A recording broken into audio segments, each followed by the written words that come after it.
Governor కోటాలో MLC కోసం ఉద్యమకారుల కొట్లాటకు ఫుల్ స్టాప్ పడదా?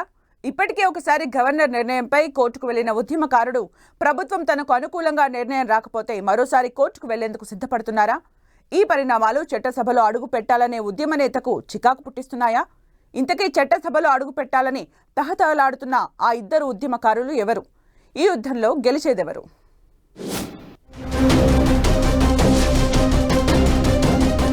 తెలంగాణలో పెద్దల సభకు సభ్యుల ఎంపిక ప్రభుత్వానికి సవాల్గా మారింది. ముఖ్యంగా గవర్నర్ కోటాలో ఎమ్మెల్సీ నియామకంపై కొంతకాలంగా కొనసాగుతున్న వివాదం ఎటువంటి మలుపు తీసుకుంటుందోననే చర్చ జరుగుతోంది.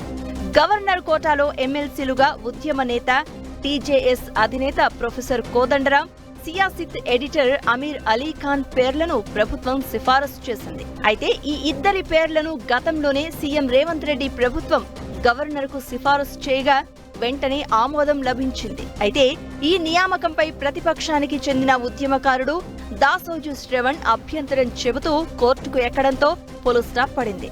ఆ తర్వాత మరోసారి ప్రభుత్వ పరిశీలనకు కోర్టు ఆదేశించడంతో తాజాగా మళ్లీ కోదండరాం, అమీర్ అలీ ఖాన్ పేర్లనే సిఫారసు చేసింది ప్రభుత్వం. గవర్నర్ కోటా కింద రాష్ట్ర ప్రభుత్వం సభ్యులను నామినేట్ చేసే అవకాశం ఉంటుంది. ప్రస్తుతం రాష్ట్రంలో గవర్నర్ కోటాలో 2 ఖాళీలు ఉన్నాయి. వీటికి గత ప్రభుత్వం దాసోజు శ్రవణ్, కర్రా సత్యనారాయణ పేర్లను ప్రతిపాదించింది. అయితే ఈ ఇద్దరికి రాజకీయ నేపథ్యం ఉందనే కారణంతో అప్పటి గవర్నర్ తమిళిసై ప్రభుత్వ నిర్ణయాన్ని ఆమోదించలేదు. ఇద్దరి పేర్లను తిరస్కరించారు. ఈలోగా ఎన్నికలు రావడం, బీఆర్ఎస్ సర్కారు ఓడి కాంగ్రెస్ అధికారం చేపట్టడం చకచకా జరిగిపోయింది.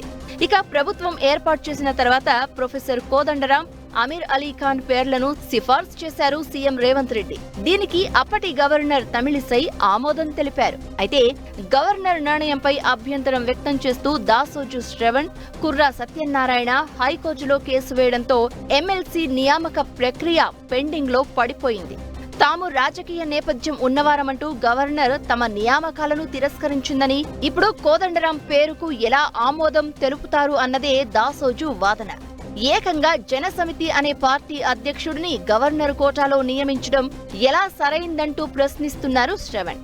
ఇక గవర్నర్ కోటా ఎమ్మెల్సీ వ్యవహారం కోర్టుకెక్కడంతో 8 నెలలుగా పెండింగ్ లో పడిపోయింది. దాసోజు శ్రవణ్, కుర్రా సత్యనారాయణ పిటిషన్లను విచారించిన హైకోర్టు కాంగ్రెస్ ప్రభుత్వం చేసిన సిఫారసులను అమలు చేయకుండా హోల్డ్లో పెట్టేసింది. కొత్తగా మళ్లీ నియామకాలను చేపట్టాలని ప్రభుత్వానికి సూచించింది హైకోర్టు. దీంతో ప్రొఫెసర్ కోదండరాం ఆశలపై నీళ్లు చల్లినట్లయింది. అయితే ప్రభుత్వం తాజాగా కోదండరాం పేరును సిఫారసు చేయడం, దీనిపై మళ్లీ కోర్టుకు వెళ్తామంటూ దాసోజు శ్రవణ్ హెచ్చరిస్తూ ఉండడంతో ఈ పొలిటికల్ వార్ ఆసక్తికరంగా మారింది. గవర్నర్ మారడం, ఇన్ఛార్జ్ గవర్నర్ కొంతకాలం ఉండడంతో ఎమ్మెల్సీ ఖాళీ స్థానాల భర్తీ అంశం ఇన్నాళ్లు వాయిదా పడుతూ వచ్చింది. ప్రస్తుతం కొత్త గవర్నర్ జిష్ణుదేవ్ వర్మ బాధ్యతలు స్వీకరించడంతో మళ్లీ ఎమ్మెల్సీ నియామక ప్రక్రియ తెరపైకి వచ్చింది. లాస్ట్ కేబినెట్ సమావేశంలో ఖాళీ ఎమ్మెల్సీ స్థానాల భర్తీపై నిర్ణయం తీసుకున్నారు. మళ్లీ కోదండరాం, అమీర్ అలీ ఖాన్ పేర్లను కేబినెట్ లో తీర్మానించారు. ప్రస్తుతం ఈ అంశం గవర్నర్ వద్ద పెండింగ్ లో ఉంది. గవర్నర్ ఇంకా ఆమోదించకపోయినా కోదండరాం, అమీర్ అలీ ఖాన్ పేర్లపై బీఆర్ఎస్ నేత దాసోజు శ్రవణ్ ఇప్పటికీ మొండి పట్టుదలై ప్రదర్శిస్తున్నారు. ఇప్పటికే కోదండరాంకు లేఖ రాశారు. ఒక ఉద్యమ నేతగా సహచర ఉద్యమకారుడికి అన్యాయం చేయొద్దంటూ అభ్యర్థిస్తున్నారు దాసోజు. కేబినెట్ సిఫారసును గవర్నర్ ఆమోదిస్తే మరోసారి న్యాయస్థానాన్ని ఆశ్రయిస్తానంటూ హెచ్చరిస్తున్నారు. పాత కేసు కూడా ఇంకా కంప్లీట్ కాలేదని, ప్రభుత్వం మాత్రం గవర్నర్ కోటా అంశానికి పాత పేర్లనే మళ్లీ పంపడంపై కోర్టులో సవాల్ చేస్తానంటున్నారు శ్రవణ్. దీంతో ఉద్యమకారులైన ప్రొఫెసర్ కోదండరాం, శ్రవణ్ మధ్య ఎమ్మెల్సీ వార్ కంటిన్యూ అయ్యే అవకాశాలు ఎక్కువగా ఉన్నాయంటున్నారు.